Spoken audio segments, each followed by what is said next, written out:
From KCTS-FM Phoenix, this is Greenwood and Company. Hello everybody, I'm Jamison Greenwood, glad to be back with you this week for another show. You know, I got my start in broadcasting back when I was going to college in the Arizona High Country, and I started my first radio show, the Jazz Bookstore.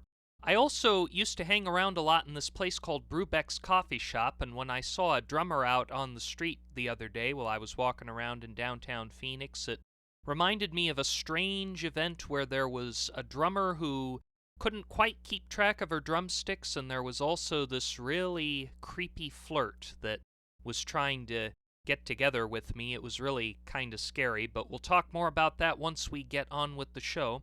In the meantime, though, I wanted to share a poem that I once shared on the Jazz Bookstore. You know, jazz is one of my favorite genres of music, so I decided to make that the whole theme of my first show that I did. And I asked this question of this poem because it's really quite a complicated one. What is jazz? What is jazz, that improvised music that some people love and some hate? Those sounds so ubiquitous yet avant-garde, the music that causes debate. Is it the instruments, woodwinds and brass, piano or maybe the drums? Is it the organs, electrically charged, or gentle guitars being strummed? Is jazz the lyrics, the old and the new, that speak about romance and loss, or obscure ones that talk about rivers and leaves and natural things such as moss? Is it the clothing that's worn by musicians, the sunglasses, ties, and fedoras? Some say that their music is often ignored, but with these clothes they just can't ignore us. An unanswered question this DJ still has. I ask you, dear listeners, just what is jazz? Before we go any further, I need to remind you that support for Greenwood and Company and the Cactus, KCTS-FM Phoenix, comes from Bob's Bumpy Rides, now offering service from Phoenix to Portland, Oregon on buses with one guaranteed flat tire for fond memories of excitement and motion sickness. Need to barf? Come ride with Bob's. Additional funding is provided by the Folding Chair Charitable Trusts and the Save the Floppy Disks Foundation. Now, I think part of why I love jazz and chose to do a jazz show had to do with Brew-Beck's Coffee Shop, where my barista friends Colton and Heather worked and crafted my favorite beverage, coffee, and I enjoyed it along with the smooth sounds of the tenor saxophone played by the talented, beautiful Annabelle Thaxton, the girl of my dreams. Romance was a common guest at Brew-Beck's, but so were mishaps, like this time that Annabelle's friend Dana Cruz got carried away with her drumsticks. Beside his studies, work at Brew-Beck's, and involvement with the Episcopal Campus Ministry, Colton's other passion project was his membership with the HCU Forestry Club. The forestry majors and Sierra Club hopefuls spent their time organizing around environmental issues, and I joined them once at a protest outside the Pine Bow City Hall where they rallied against the proposed leveling of a reserve near the Blue Fez Lodge, so that British Petroleum could build a gas station. Soon after, the project was canceled so a plant nursery could be erected instead. During my involvement with the protest, I got to know a few of Colton's friends, including Trevor, who went to our church but whom I didn't know very well, and the president, a girl named Lacey, whose advocacy for the rights of photosynthetic organisms rivaled that of the staunchest hippie at Woodstock. However, one friend I met, whom I came to regret, was the VP for Public Relations, Lacey. Lacey was quite charming to look at, raven-haired and copper-skinned, plus her charismatic tone kept you interested in the environment and made you want to join her movement. However, my heart was set on one, Annabelle Thaxton, the girl from the church who played the saxophone at Brew-Beck's and in the Mateo Suarez Jazz Band. I was always civilized with Lacey, but Annabelle was my first choice. It could break Annabelle's heart if she even saw me with Lacey. I first met her at a meeting the day before the scheduled protest at City Hall when Colton and I walked up to sign in, and she took down our names. "You're Jamison!" Lacey exclaimed. Her eyes were wide, little more interested in me than I desired. "He's the one who hosts the radio show," replied Colton. "Oh yeah, the Jazz Bookstore, every Saturday night." Few people outside my inner circle knew about my radio show. One of the advantages to being on college radio is no one listens to you, but one of the disadvantages is no one listens to you. It seemed nice to know that someone who I did not know personally was listening to my program, but something about Lacey was frightening. Colton had some business that he wanted to discuss with Lacey, which turned her attention away from me, and on the side of her table I noticed a black matte portfolio about 30 by 18 inches. "You got anything in the next art show?" Colton asked. Lacey nodded and whisked the portfolio onto the table, nearly pushing the sign-up sheet off in the process. In the plastic slots of each page were caricatures on 11 by 14 pieces of sketchbook paper. Famous jazz artists at their instruments or at the microphones. Louis Armstrong in a tuxedo with a cream-colored jacket, blowing into his trumpet. Nat King Cole at the keyboard of a grand piano, a black cigarette holder between his teeth, and Frank Sinatra crooning into a microphone against the background of orange, his favorite color. No wonder she's a fan of the jazz bookstore, I thought.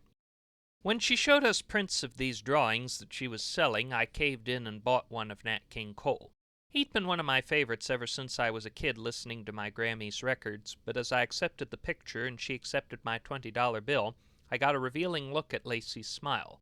Her eyes were wide, and though on the surface she seemed to be saying, "Thanks for buying my drawing," passionate thoughts seemed to be brewing.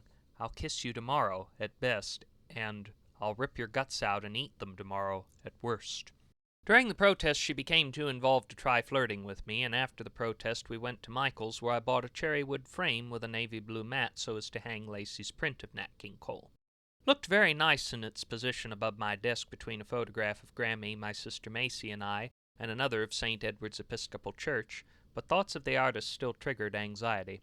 That Thursday at Brew-Beck's, Annabelle was there with two of her friends from the HCU music department, a drummer, Dana Cruz, and Chris Lacroix, a classical piano exchange student from France.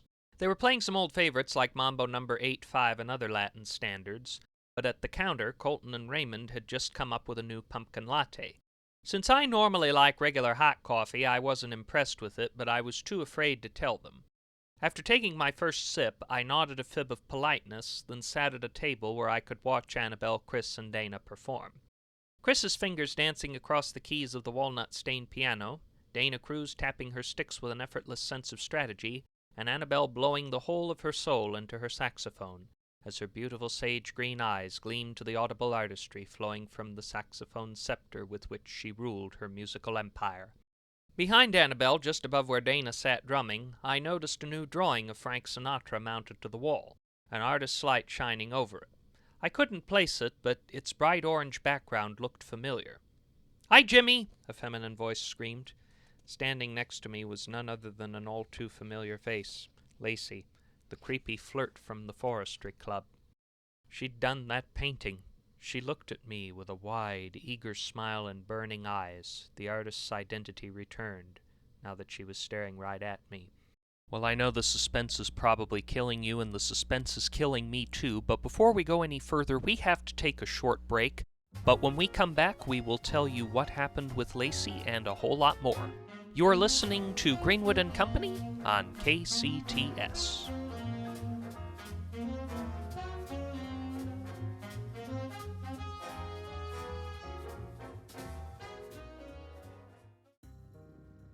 If you had chickenpox, the shingles virus is already inside you. 1 in 3 people will get shingles in their lifetime. Don't leave yourself unprotected. Ask your doctor about the new Hailstorm Shingles Prevention Vaccine. It's neither covered by insurance nor FDA approved, but it's guaranteed to destroy shingles like hailstorms destroy your roof. Hailstorm Shingles Prevention Vaccine is not for everyone. Like people with liver disease and women who are nursing pregnant or may become pregnant. Simple blood tests will check for liver problems. Ask your doctor if the Hailstorm Shingles Prevention Vaccine is right for you. And if he says no, hold him hostage with threat of lethal force until he says yes.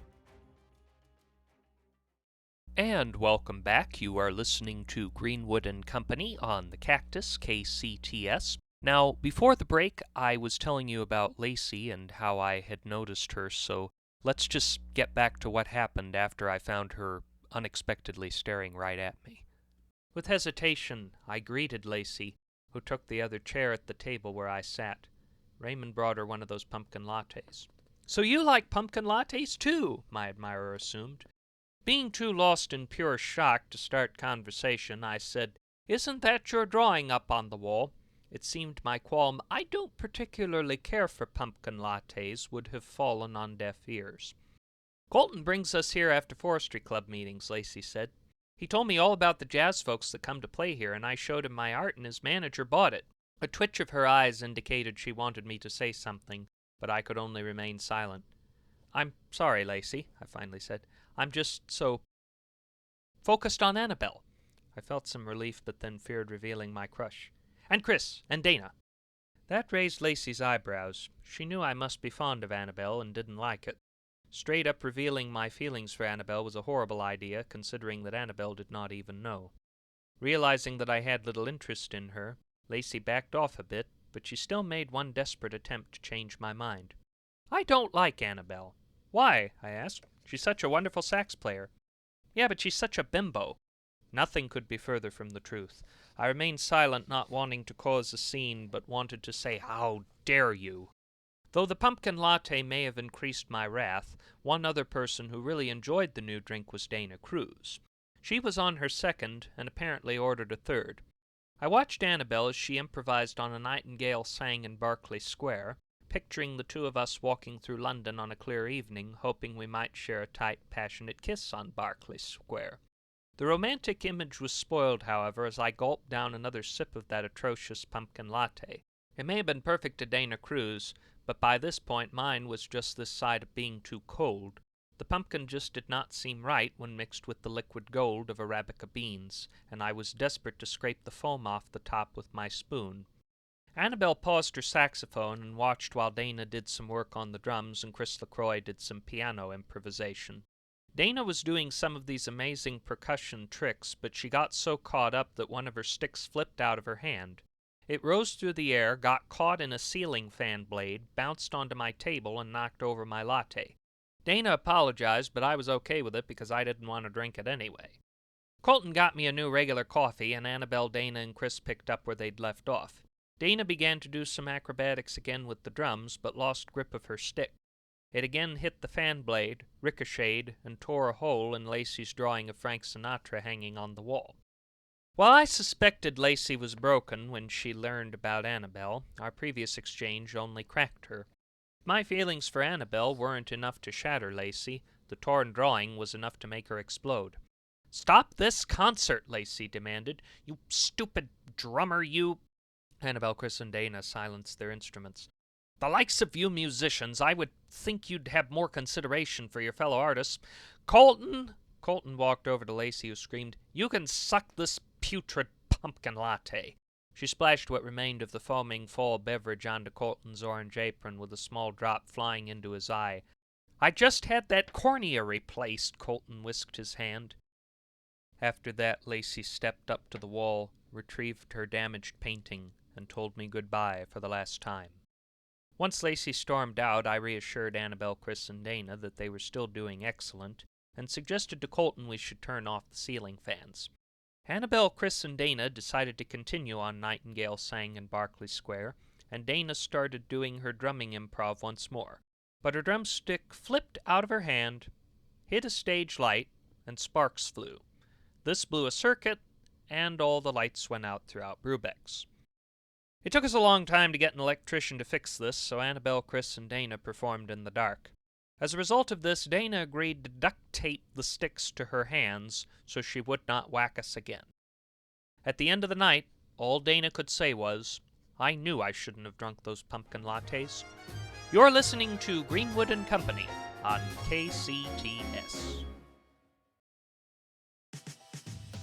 Maybe you're in the mood for popcorn, but you don't want to make the effort to ensure it's delicious. Maybe you have an old microwave you want to get rid of, but it seems irresponsible.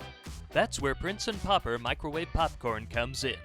We don't want to know what the hyper-processed butter in the bag is really made of, but its formula is guaranteed to give your popcorn that old-fashioned stovetop taste, with as many unpopped kernels as possible. And the aluminum coating inside the bag will trigger dangerous electric sparks until that old microwave's downright unusable. It's two great benefits rolled into one. Why wait? Pick up a bag of Prince & Popper microwave popcorn today. Prince and Popper microwave popcorn may contain allergens along with asbestos and other carcinogenic chemicals. This product is known to cause athlete's foot in the state of Arizona. Do not store near heat source or flammable materials. Consult a physician with a revoked license prior to use. Prince and Popper microwave popcorn, available at Gigget supermarkets and other subpar retailers.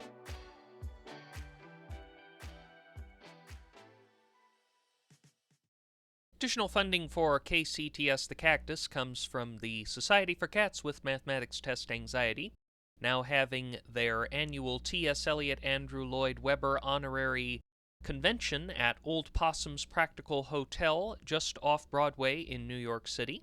Call their toll-free number for details. That, again, is the Society for Cats with Mathematics Test Anxiety. Now, before we go, I want to let you know that Dana is still a very talented drummer, even if she can't control her drumsticks. I want to really make sure that that is perfectly clear to all of you, and I don't mean to offend any of you listeners who like pumpkin lattes or caramel macchiatos or chocolate mocha margaritas, whatever those things are that you enjoy. But as you heard in that story, I'm really a purist when it comes to my coffee. That is one thing that I am very particular about. This next poem is not just for those who work at Brew-Beck's, but it's for everyone.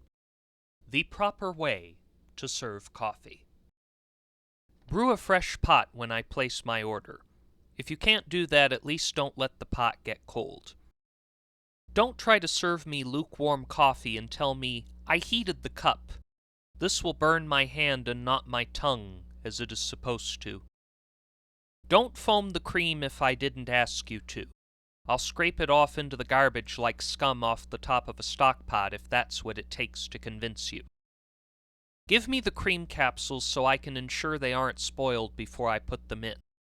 No one likes vomit coffee with curdled cream. Don't say, we don't have coffee, when you're too lazy to make it. I'll go somewhere else where they aren't. Please offer decaf.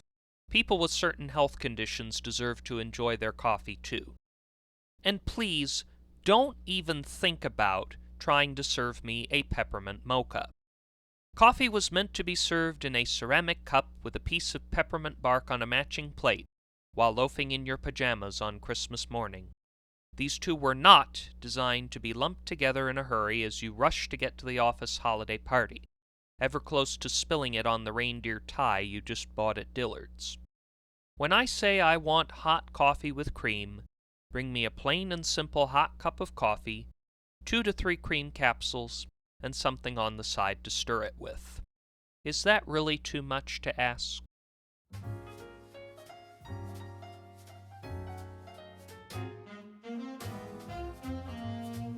That brings an end to this week's Greenwood & Company. Our show was created and hosted by yours truly and was written by him along with James Salison and Minnesota Martinez.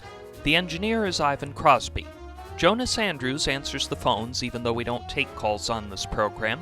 The theme was composed by Martin Landstrom, and our costumes are provided by Grandma's Garage Thrift Shop. All the characters, settings, and situations depicted in this program, along with all advertised products, are entirely fictional, and any similarities to products, events, or persons, living or dead, is entirely coincidental. Also, KCTS is not an actual radio station. Just a reminder to please be careful if you are going out on the 101, the 17, or Route 66 tonight. I'm Jamison Greenwood, and until we meet again, stay healthy, stay safe, and stay young at heart. Good night.